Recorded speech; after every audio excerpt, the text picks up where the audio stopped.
présence. Moi, personnellement, je voudrais vous féliciter pour cette adoration. Que le Dieu Tout-Puissant nous fasse du bien. Et ce matin, nous sommes dans sa présence. Amen. Et je sais qu'on ne va plus tarder. Nous allons ensemble recevoir l'homme de Dieu, le pasteur Ernest Oumou. Quand il s'approche, on acclame le Seigneur.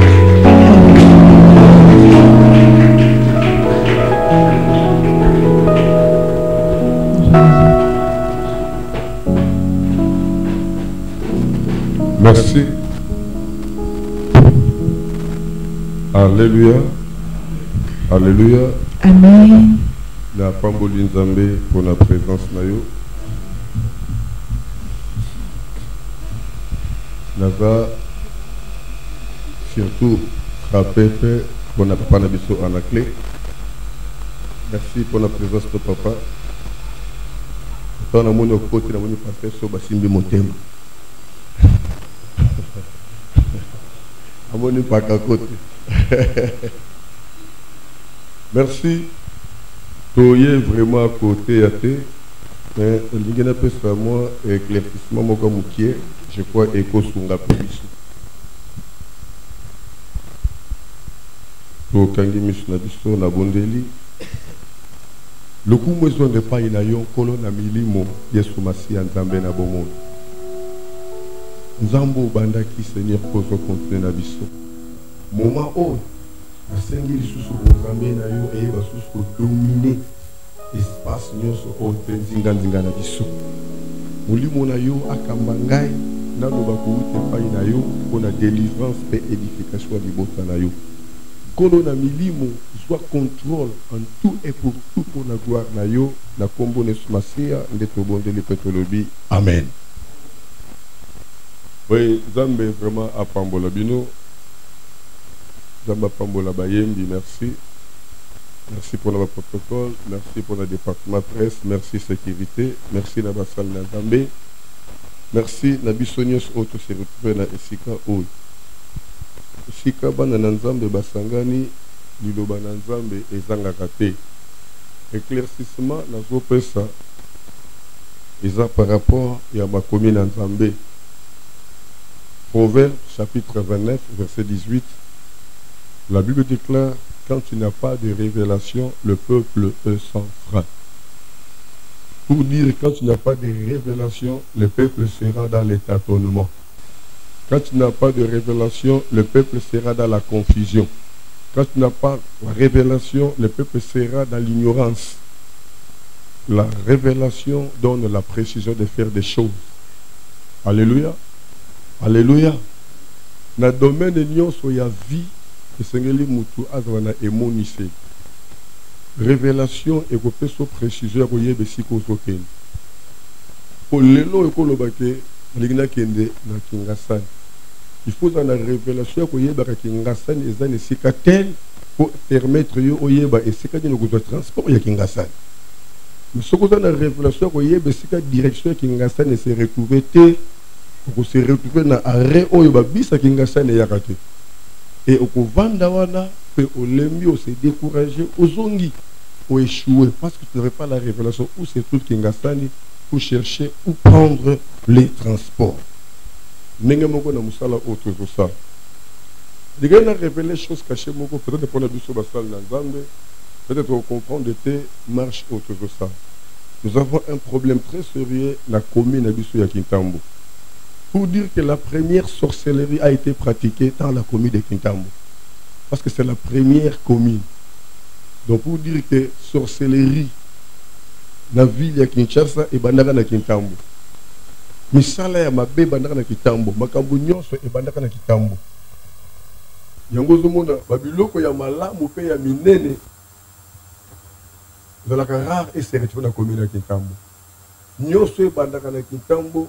Ne bandeli gangaka mais qui n'a musika te et qui tarakaka parce qu'il y a une force où ils sont bénis le bel la mena bien le bel la mena nguya so tali au mona Kitambo ezali commune oyo esala pe makambo ebele mais makambo ekendaka mosika te ezongaka kaka ekitaka kaka so tokende na football tokomona série moko boye équipe à Saint-François yaka makasi bakotaka na stade mais baumelaka te bakiti baumelaka te bakiti so tokende na makambo ya musique tokomona totanga bakombo na bango te famille moko boye abimisaka bato moko boye bakri moko boye ya makasi mbaka na kitambo oyo erenyaka mpe binisaka mais elimoraka ndenge wana so toke mpe na baeglise boremarke ke toza mpe na basali oyo toyokaka na bakombo baeglise oyo egangaka makasi mais lelo ezoganga te donc vous allez comprendre que kitambo ezali commune oyo ezobenda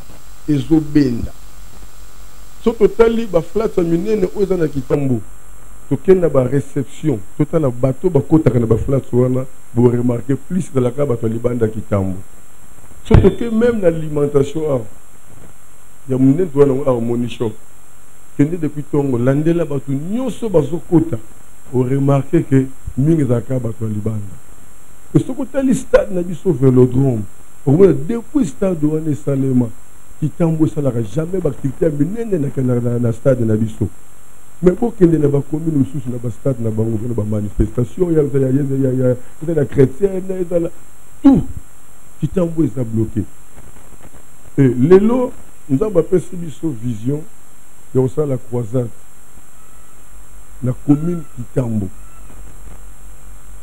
La vision est pour toute la commune de Kitambo. Mais ce n'est pas toute la commune qui va considérer la vision. C'est la même chose que Dieu a envoyé son Fils unique au nom de Jésus-Christ. Jésus est venu pour tout le monde, mais seulement à ceux qui vont croire en lui. Alléluia. Donc le message est pour toute la commune, mais précisément à ceux qui vont croire dans les messages. Et aujourd'hui, je vais donner une révélation. Le problème, c'est quoi? Quand l'Éternel a donné la vision de circuler dans tous les quartiers, ce n'est pas seulement de voir tous les pasteurs de ces quartiers, mais c'est la stratégie de prendre la possession de tous ces quartiers.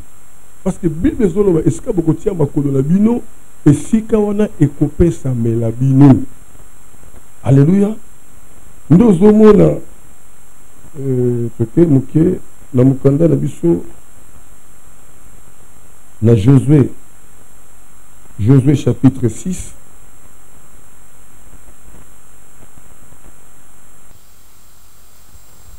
Josué chapitre 6, verset 26. La Bible dit ceci. Ce fut alors que Josué gira en disant: maudit soit devant l'Éternel l'homme qui s'élèvera pour rebâtir cette ville de Jéricho. Il la jettera le fondement au pied de son premier-né. Ah, c'est un problème très sérieux. Tant Nzambe a permettre à Israël Bazoua, ville à Jéricho, bien aimé, Josué agira qui que ville wana bakotonga ngo lisusu te oyo ako oser kotonga ville wana akofuta prix ya mwana na ye ya liboso. Alléluia, alléluia. Pour dire que ba oyo ba mekaka babanda koyeba te bazo sutuka ba perdre mwana kufi oyo meki mwana kufi ndozo mona lelo nazolela mai na miso nafungola moteur pour vous dire la vérité.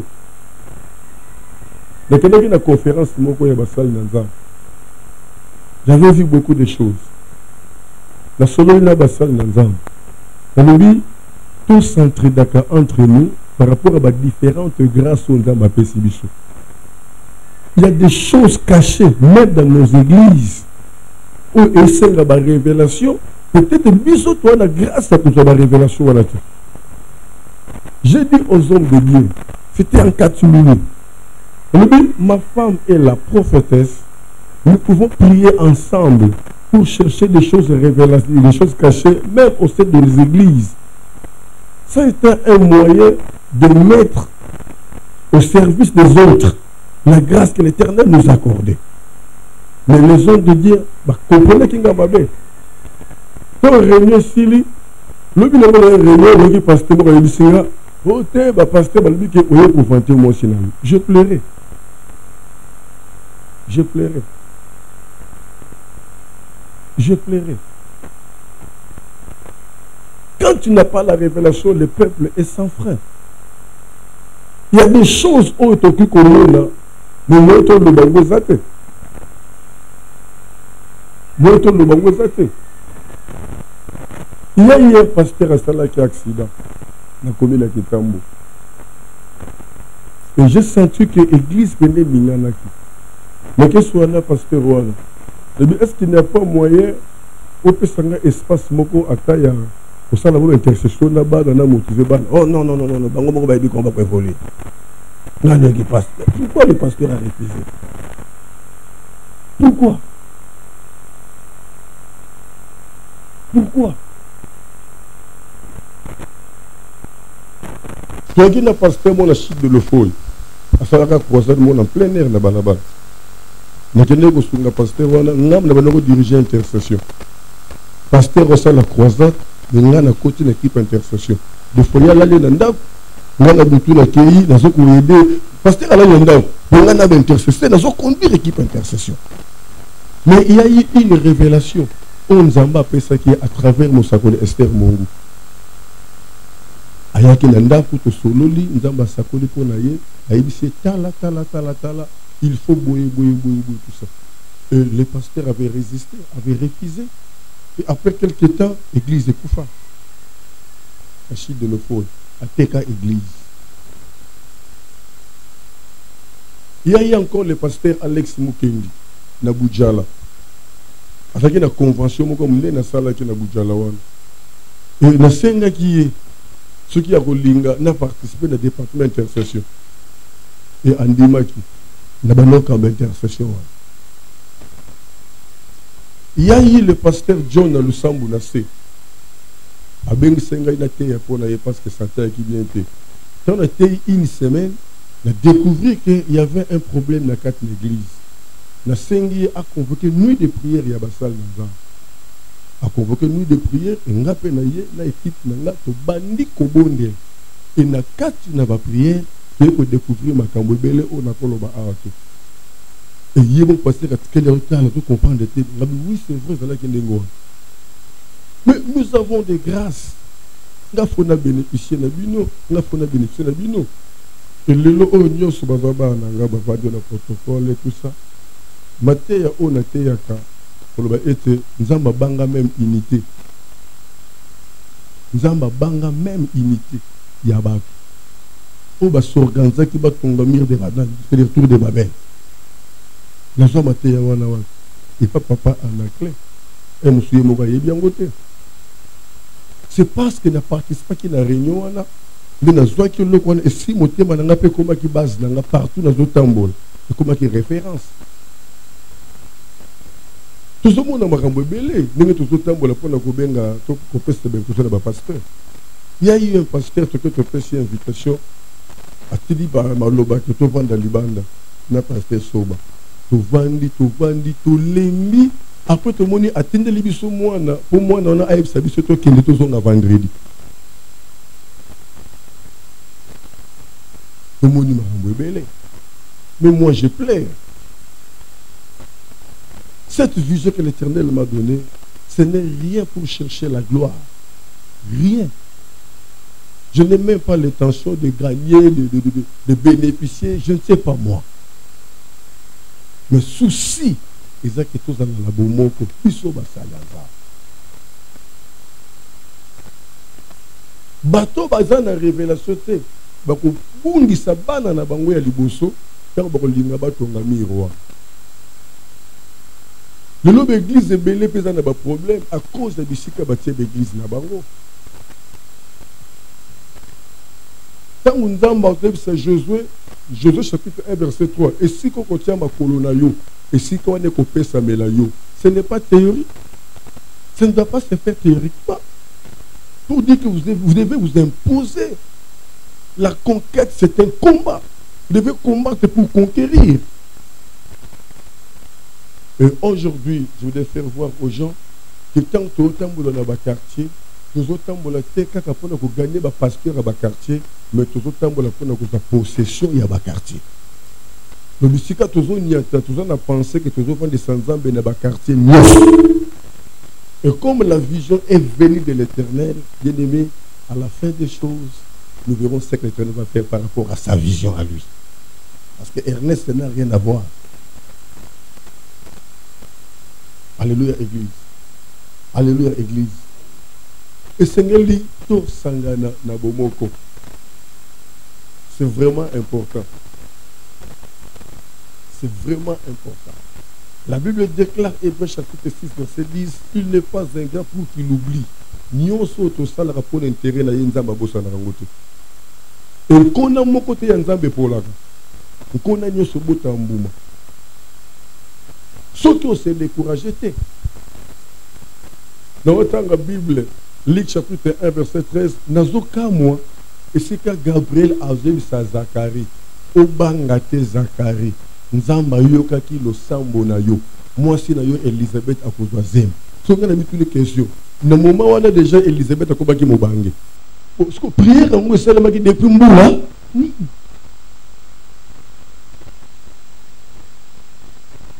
Prière c'est qui va mboula boni. Pour dire que on a mon côté et l'on a marqué pas Nzambe et pour là. Et botaka toujours au moment. Et puis il y a simbe logo moko comme on a Moïse. Et il dit Nzambe. Alobi permettre que la salut dans mon âme. Vous allez prière, vous allez demande permettre que dans mon âme, nous avons dit c'est son mon kufiti.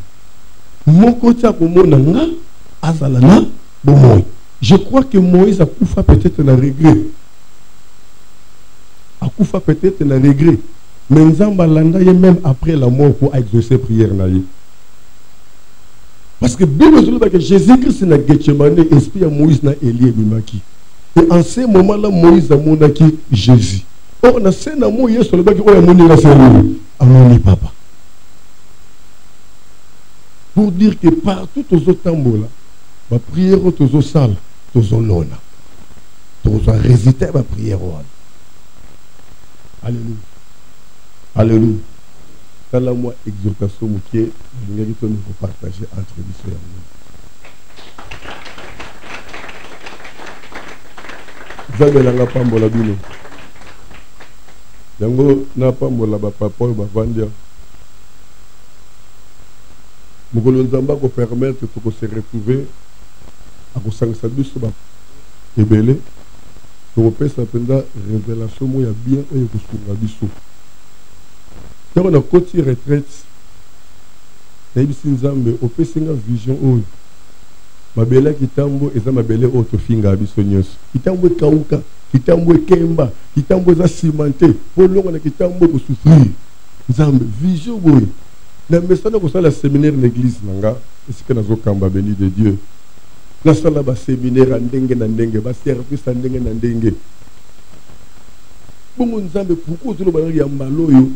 Vous avez posé ça, ça n'a pas de tambour mobimba pour l'église. Ceux qui étaient mobimba, c'est qu'il faut collaborer avec le pasteur. Pour nous gagner des bandimaka l'ougandengeni. N'a jamais que nous avons bandimengeni.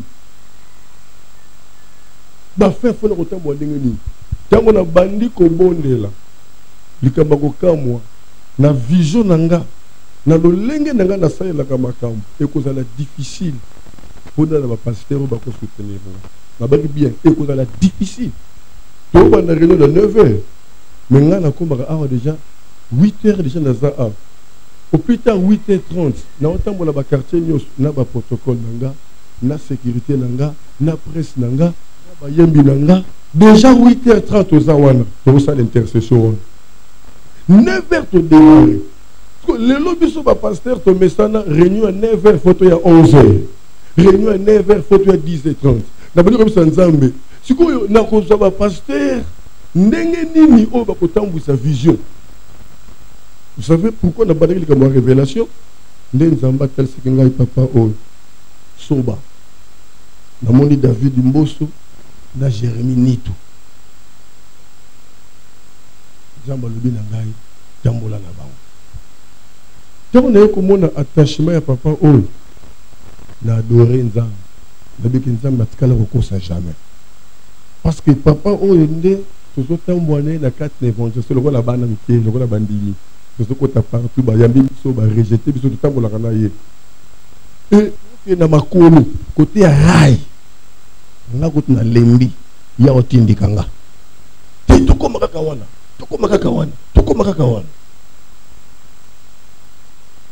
donc soko ozosala likambo na kati nemonise oza ne sengo ntango ozomona résultat so bato banemoniseli te baza capable koseka yo baza capable kocritique yo yo oza na vision oyebi ozosala nde omoni Moïse abukani na koseka pendant que Israël azolela ya azoseka mais Israël aolela nini Israël aolela po amonika komi na suka liboso mai ekangi nzela na nsima banguna bazwa na mbeli baboma ye bakende pa Moïse azoseka.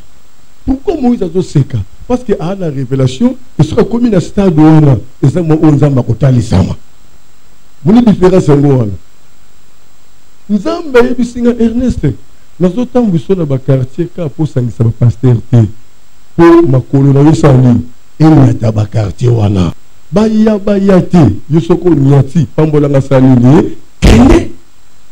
C'est ce que moi j'ai fait. Nous devons chercher à avoir des révélations na nyonso toko sala to luka emoniseli nebisi nzambe. Pourquoi olobi nanga esika na komona pasteur moko mibale na loba na bima na kende na comprendre que c'est que ça na ba quartier mususu et ko sala ki ba pasteur basani ba yate. Bon, pour na vivre peut-être humiliation wana te na misu ya batu tikana former bana nanga ndo somo na tambola kana cordon église na tambola kana secrétaire église na chargé ya partenariat na tambola kana équipe nuance to kenda kana ba partout tout ça na bango yoko moni réunion ya quartier Wenze moule beta depuis 4h13. Alors moula wana sali que tous les pasteurs basenga ba excuse pour la moula mais réunion salema 8h30 biso to se retrouver wana pasteur Jacques Yamba vandi platier à hôtel à ce comprendre que moule zo beta biso nyoso 8h30 na sambula to sala wana ba pasteur so babaya ba pasteur malgré moula bazala réunion salema c'est le but de Seigneur tu atteindre objectif tu réussir mission. Quand tu n'as pas de révélation, les peuples seront dans les tâtonnements. Quand tu n'as pas de révélation, les peuples seront dans l'ignorance. Alléluia. Alléluia. Quand on a la sélection, il y a un pasteur. Pasteur, papa, Martin Courant. Il y a un été. Moukwali boso na yeba ye pasteur Oulu. Quand on a zobonde la nzamba lobi azamuto na te pembe na ngana yeba yete. Quand ba betelinga l'histoire à pasteur Adrien Manzanza na commune ya na quartier na Kanluka na yoki kati nga Ernest zala penai na zumba la moko moto ti na Kanluka ndeke bofuye mbali bosoto yeba. Tant que solo na ye na yoki aibsinga Ernest na zui vision o na motema na ngai base ya Kanluka tiango l'église nanga. Depuis que banda ba réunion pasteur Martin Coura azana biso longo dans tous les quartiers et aibsinga tango kita kota quartier na ngai charge ya secret nyos na mutuna na contribuer. Donc ce qu'on a la révélation on t'a tonné. Pendant que bateau ba na révélation te ba ko critiquer yo ba ko seka yo mais yo za ne mon révélation ko za na kime pene sengo po yebi ndenge ndini boto tambusa masolo na nzam siko na motema ya bomoto na bolingo to na ngo nde to lelaka na ba comportement mususu moto zo lela to zo regretter et ça la passe. Je ne fais rien pour chercher ma gloire, rien. Je n'ai même pas cette idée, cette intention. Je ne fais rien que pour chercher de faire la volonté de celui qui m'a envoyé. Et c'est tout. et c'est tout. Alléluia. Loba mena bien. Lobelanga mena bien papa. Vraiment, yangonde noke koloba na tonga lelo lokola exhortation. Nzambe na biso apambola biso nyos na kombo na Yesu Masihi. Merci. Na pesi malamoko programme. Obonne pasteur Jérémie Nitu babengi mbangu na musala nda sisi modération akimi mbangu na musala. Toye awa na quartier Chikela. Tozo sala ndenge ni. Tango tobandaki na quartier Itimbiri, toke na quartier Lisala, toke na quartier Salongo. Tosengaki pasteur nyonso alingi asadere na vision apesa biso 5 intercesseurs, disons 3 protocoles na de sécurité. Tosangisaki déjà ba équipier wana. Malgré zaki mokolo mbule betaki makasi mais toaki plus de 60 personnes. Tobandaki sikoyo na quartier Kilimani, quartier Wenze, toye sikoyo awa na quartier Chikela. Je crois pasteur Soba a remettre biso ba fiche pour permettre que tout remplir ba identité ya ba équipier to kopesa 5 intercesseurs, 3 protocoles na de sécurité. Ko ba fiche o to kozwa lelo. To kuta siko na ba équipier o dimanche ya le 21 na 15h30. Le dimanche le 21 na 15h30 ce qui boko ndima kokota na 4 na vision ne boko tinde la biso 5 intercesseurs, il y a église Nabino, 5 protocoles na de sécurité. De programme Ezaleli. Et samedi prochain, on se retrouver dans le quartier Nganda. Dans mon corridor à Dekaleki, l'Assemblée générale. Vous allez à Panaye. Donc samedi prochain, vous allez dans le quartier Nganda, dans Jamaïque. Bongo samedi à le 27, pour clôturer tourner na biso na quartier ya Kanluka. Quand tu aussi sa tournée, ne siko to kotala na ba quartier nyonso to tamboli. Ba pasteur to monique ba landa ki biso na sima ya vision. Ne to ko d'abord réunion na ba pasteur wana. Pour te former comité pour te présenter na deuxième plénière. Alors deuxième plénière na biso nazo croire na nzambo ya benginga et que la plénière auto kosangisa vraiment bas pasteur nyonso ya kitambo et je crois ebele ba ko répondre na deuxième plénière. Si ko deuxième plénière on a to repesa l'invitation au moins une semaine ou 2 semaines avant parce que ezali plénière oyo to repesa date ya croisade lié à croisade date ya ba sika ba intercesseur ba dans internet ba programme nyonso to kopesa ngo na deuxième plénière pour to kota siko na musala ya visibilité ndetina ya réunion na biso ya lelo yango ce qui mo tourne ezali concernant makambo yo to kotuna on a dit que papa na biso anaclepé zo maloba on a dit que ça fait la vision on ndenge moko malgré l'objectif des endings de mon côté. Parce que la vision, c'est rassembler toute la commune de Kintambo. C'est ça la vision. Souci wana. Nangonde zo mata. Attends papa zo moni mkonaki samedi wana. Tant benginga na bisi madame nanga be malgré tes étés mais papa ndimi ko benga nga na kokate. Ndena sala ki gulas na maladi nanga na yaki. Donc ce qui me tourne zali to ko tuna mituna. Ceux qui me connaissent, je peux inviter Papa Nabiso pour appeler sa biso deuxième vision. Au bisonnier sur la commune de Kintambo, pour vous saluer la paix toujours l'andela. Alléluia. Merci. Merci par la monsieur Nzambe, le pasteur Ernest Mongo. Azamuninga Nabiso. Amen. Je vois bien là-bas. L'activité mingi ya biso to saka ensemble et to se soutenaka na musala ensemble. Baganisi basel ensemble balekio bazolo ba même problème sur l'unité dans le corps de Christ. Donc moto akolo ba yimoko kokazate. Voilà pourquoi biso eloko malamu toyaka pona ko soutenir yango. So moto azosa eloko tomoni ko pesa nzambe lokumu toyaka wana poto pesa maboko. Mais eloko tomoni eza komema mabe toyate. To soutenir mabe te. Sozo mona tozolanda esika nyonso tunde kwazo kende tozana tanto ye sege tomoni keze loko ezo pesa nzambe loku lokumu. Yango tozoinvite pe yo kotika te kota na kati ya likambo oyo omona bolamu ensemble. J'aime ce que l'homme de Dieu azo rappelé tango nyonso azoleka azoleza mpona lokumu na nga Ernest ete meza mpona lokumu ensemble. Ba croisade ba campagne na kitambo esalami mwa kala. Mais lokola nzamba chelo ko wana na motema c'est que nzamba nga sala quelque chose. Mais tant on a vendu a otuna nani azana question à poser.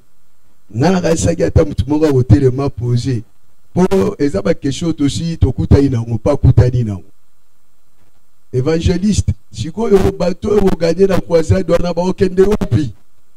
Ba oya na église na yo. Nga sele mutu na bongo mais ko mutu moko tulité. Oui, photos à la lèche de fungwa, mais ça beauté. Parce que ça pas question de okutana na ngo, peut toujours expliquer ba tu ndenge nini ba amwa na ba ozala gagner ba okende wa. Ba question photo pose tout se poser à moi. Alléluia.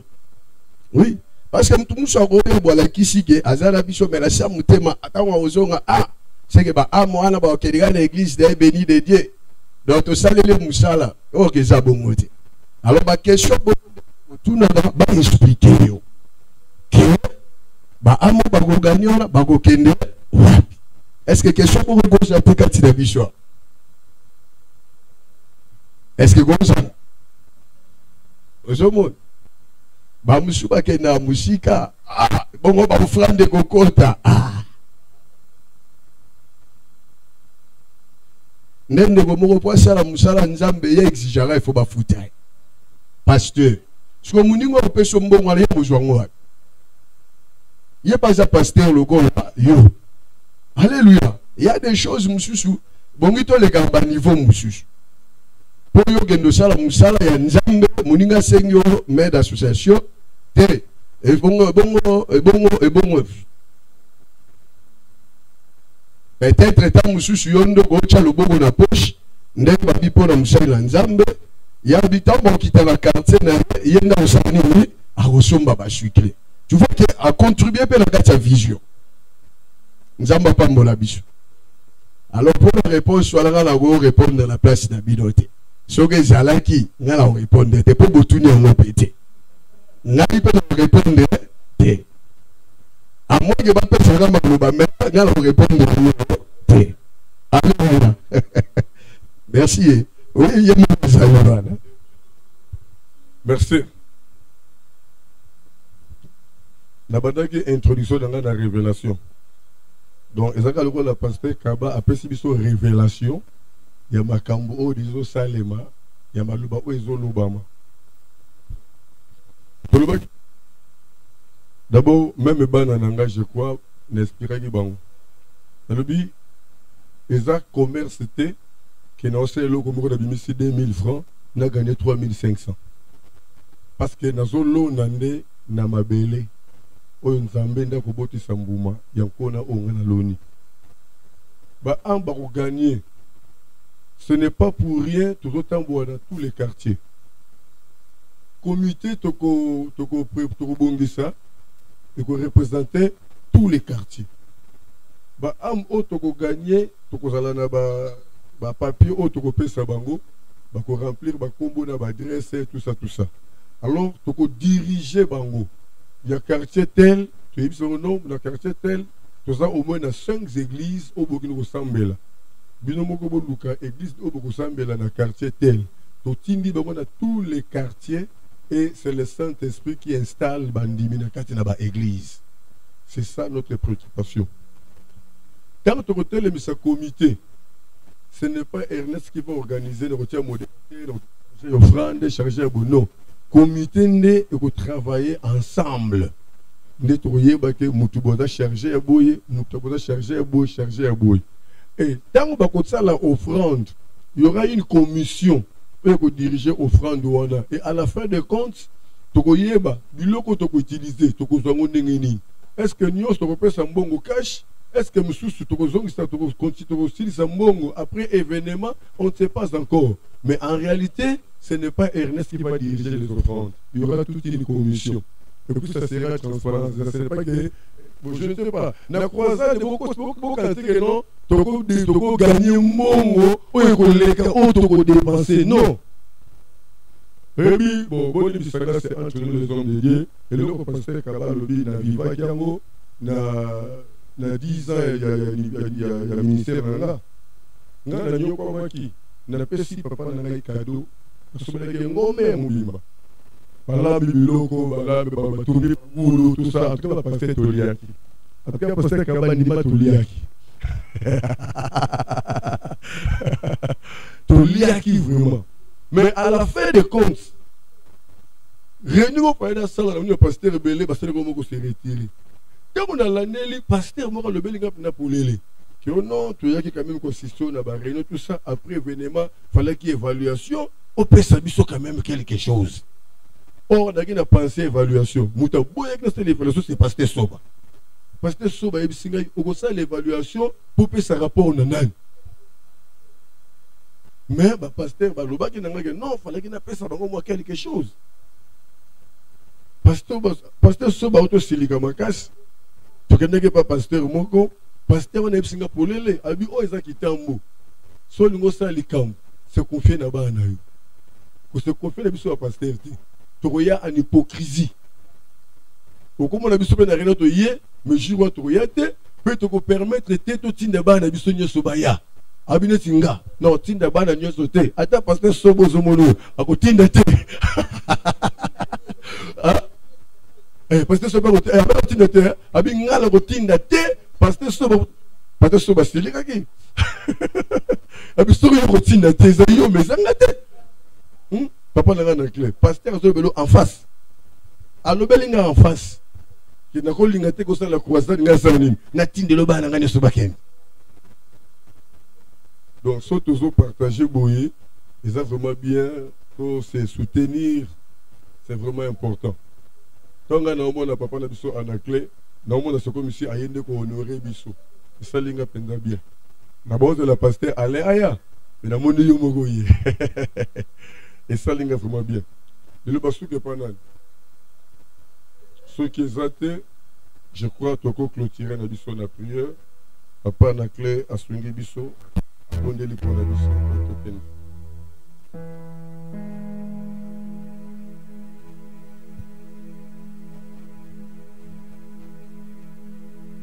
Tokotelema, tozongi samaton de pain en colo, oya yebaki na kusangisa biso na mukolo alelo. Totomboli mingongo na biso, tozongi si maton de pain en colo, pe to recommander vision oyo na maboko na ye asala e que provision ezala pe vision wana eleka malamu bisika nyonso ba programme nyonso ekokokisama kolandama na mokano na ye tobondeli na kombo na Yesu alléluia. Père, nous te bénissons, nous te rendons grâce. Il t'a plu, Seigneur Dieu Tout-Puissant, de pouvoir nous rassembler ce matin en ces lieux, Seigneur, pour soutenir la vision que tu as donnée à ton serviteur, Seigneur Dieu Tout-Puissant, Père. Et dans ta main puissante, afin que, ô Dieu Tout-Puissant, Père, que cette vision puisse s'accomplir pour la gloire de ton Saint-Nom. Oui, Dieu Tout-Puissant, Père, que tous les hommes de Dieu qui seront contactés, Seigneur Dieu Tout-Puissant, Père, puissent amener leur contribution, leur main d'association, car c'est pour la gloire de ton Saint-Nom. Nous bénissons ton Saint-Nom éternel de désarmer pour ce que tu accomplis dans la vie de tout un chacun de tes serviteurs. C'est toi qui as dit que tu feras la différence entre ceux qui te servent et ceux qui ne te servent pas. Seigneur, continue à faire la différence. Honore tes serviteurs qui t'honorent. Fais, oh Dieu Tout-Puissant, Père Céleste, qu'il puisse continuer à être prospère à tous égards, comme prospère l'état de leur âme. Bénis, ô Dieu Tout-Puissant, Père Céleste, éternel de gloire, l'Église qui nous a reçus, Seigneur Dieu Tout-Puissant. Bénis, ô Dieu Tout-Puissant, Père, celui qui nous a offert à boire, Seigneur Dieu Tout-Puissant, c'est toi qui as dit, celui qui donnera ne fût-ce qu'un verre d'eau à un enfant ne manquera pas de recevoir la récompense. Ô Seigneur Dieu Tout-Puissant, Père, bénis la source qu'elle ne puisse jamais tarir. Bénis le retour de tes serviteurs. Manifeste tes bontés et tes grâces, Seigneur Dieu Tout-Puissant, Père. Oui, Dieu Tout-Puissant, que demain encore, dans nos différentes cultes d'adoration, que toi seul, que tu sois élevé, que tu puisses faire des merveilles pour la gloire de ton Saint-Nom. À toi la gloire, à toi la puissance, à toi la magnificence, Père, pour les siècles des siècles, puisque le sang de l'agneau nous couvrir et nous servir de signe afin d'anéantir tous les traits enflammés de l'ennemi, et que toute arme qui serait forgée contre nos pères soit nulle et sans effet au nom puissant de Jésus. De la même manière que tu as fait dans ta prière sacerdotale, Seigneur, pour que Kitambo soit unis et qu'ensemble, que nous puissions porter ton nom très haut, et que l'ennemi, ô Dieu Tout-Puissant, Père, ne puisse pas avoir accès parmi nous. Glorifie-toi, Seigneur Dieu Tout-Puissant, et permets, éternel de gloire, que nous continuons à nous aimer les uns les autres. C'est qu'on verra que réellement nous sommes tes disciples. Glorifie-toi, Seigneur. Bénis, ô Dieu Tout-Puissant, tout un chacun. Bénis nos ministères, bénis nos familles, bénis, ô Dieu Tout-Puissant, nos travail. Bénis tout ce qui passera par nos mains. Et que tout honneur et toute gloire ne puisse revenir qu'à toi et à toi seul, qui, d'éternité en éternité, tu es Dieu. C'est en ton nom, Seigneur Jésus, nous t'avons ainsi prié. D'un commun accord, nous disons Amen.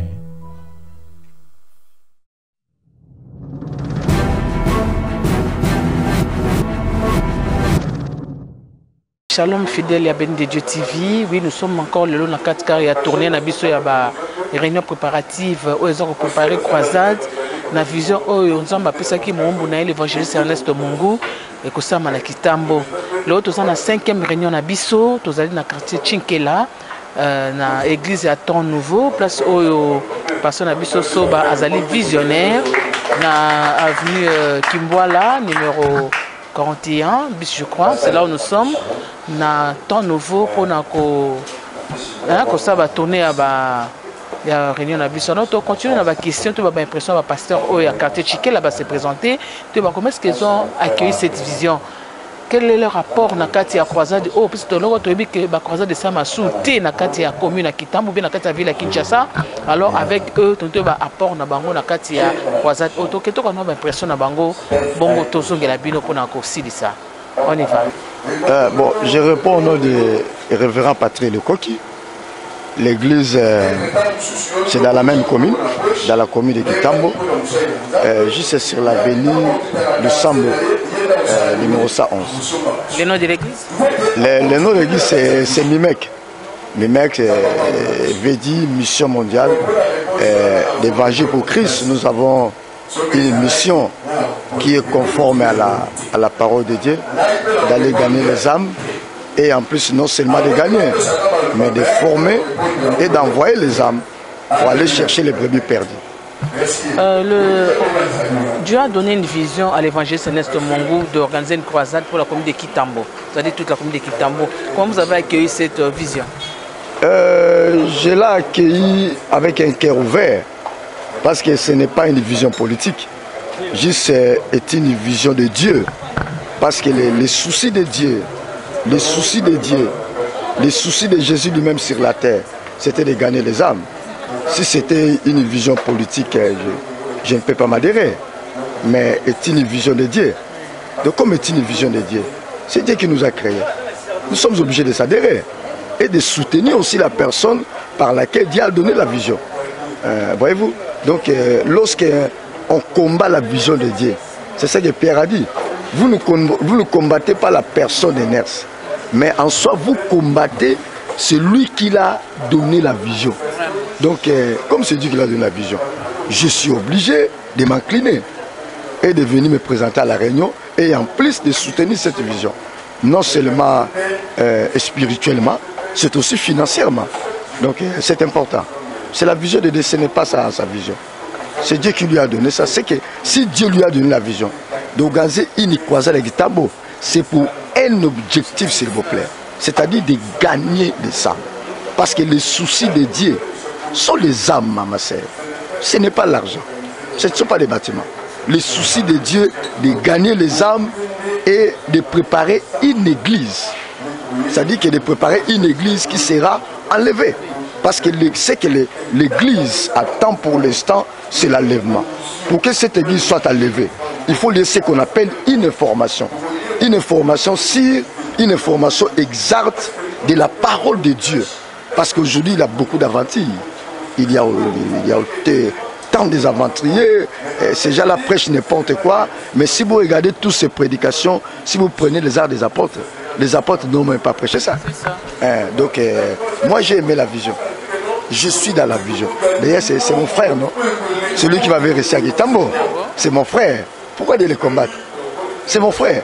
Maintenant, pour la bouche qui dit que s'il soutient la croisade, c'est comme si on élevait l'évangéliste Ernest Mungu, c'est comme si on élevait son église bénie de Dieu. Et pour cette bouche-là, qu'est-ce que vous allez dire? Mais vous m'avez suivi là-bas, non? Il y a un principe. Vous savez, madame, en Afrique, c'est comme ça. Dans les pays anglophones, ce n'est pas le cas. Je ne refuse pas. Dieu lui a confié la vision.